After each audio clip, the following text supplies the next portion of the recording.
Sao màយើងទៅក្រៅប្រទេសហើយយើងចង់យក SIM ដែលយើងកំពុងប្រើសប្តាហ៍ថ្ងៃនៅស្រុកខ្មែរហ្នឹងយកទៅប្រើជាមួយនៅក្រៅប្រទេសណា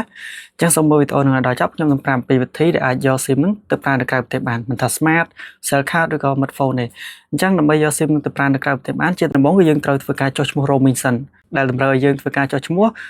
នៅក្នុងប្រទេសខ្មែរសិនដើម្បីយើងយក SIM ទៅប្រើនៅក្រៅប្រទេសបានសិនបើយើងអត់ចុះឈ្មោះនៅក្នុងប្រទេសខ្មែរយើងទេយើងទៅដល់ប្រទេសគេហើយបានយើងធ្វើការចុះឈ្មោះអញ្ចឹងយើងចុះឈ្មោះទៅវាអត់បានផលទេវាអត់មានសេវាទេអញ្ចឹងសម្រាប់ការចុះឈ្មោះ roaming ហ្នឹងវាអត់មានកាត់ទឹកប្រាក់ថ្លៃចុះឈ្មោះទេគឺចុះឈ្មោះដោយ free មិនថា Smart Cell Card ឬក៏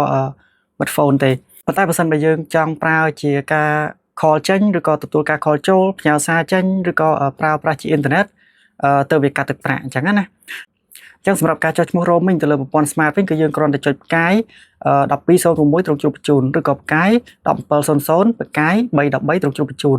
អញ្ចឹងគឺយើងអាចធ្វើការចុះឈ្មោះ roaming បានហើយសម្រាប់ប្រព័ន្ធ smart ចំណែកឯប្រព័ន្ធ smartphone វិញគឺយើងចុចផ្កាយ1206ត្រង់ជ្រុងបញ្ជូនឬក៏យើងចូលទៅកាន់ប្រអប់សារសរសេរពាក្យ on ផ្ញើទៅកាន់1521ជាការស្រេចហើយចំណែកប្រព័ន្ធ cell card វិញគឺយើងមិនចាំបាច់ចុះឈ្មោះទេដោយសារតែក្នុងប្រព័ន្ធ cell card ហ្នឹងគឺក្រុមហ៊ុនបានភ្ជាប់ជូនយើងរួចរាល់ហើយប៉ុន្តែយើងត្រូវចូលទៅកាន់ setting ដើម្បីបើកសេវា roaming របស់វាហើយយើងអត់បើកទេយើងអត់មានសេវាទេនៅក្នុងទូរស័ព្ទរបស់យើងពេលយើងចាក់ចេញពីកម្ពុជាទៅយើងទៅដល់ប្រទេសគេ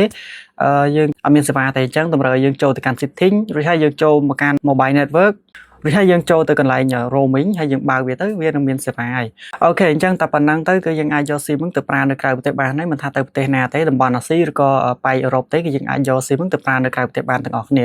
ហើយបញ្ជាក់ការចុះឈ្មោះ roaming ហ្នឹងវាអត់មានកាត់ទឹកប្រាក់ទេទាំងប្រព័ន្ធ smart cell card ហើយនិង smartphone ប៉ុន្តែបើសិនជាយើងចង់ប្រើអ៊ីនធឺណិតគេមានកញ្ចប់អ៊ីនធឺណិតផ្សេងសម្រាប់ការ call ផ្សេងអីចឹងទៅហើយសម្រាប់ការផ្ញើសារអីចឹងទៅបើសិនយើងចង់ប្រើបែបហ្នឹងលុះត្រាយើងដាក់លុយដើម្បីឲ្យដំណើរការបានដើម្បីឲ្យយើងអាចប្រើប្រាស់ទៅលើសេវាកម្មទាំងអស់ហ្នឹងបានអូខេអញ្ចឹងខ្ញុំមានតែប៉ុណ្្នឹងទេជួបគ្នានៅវីដេអូក្រោយ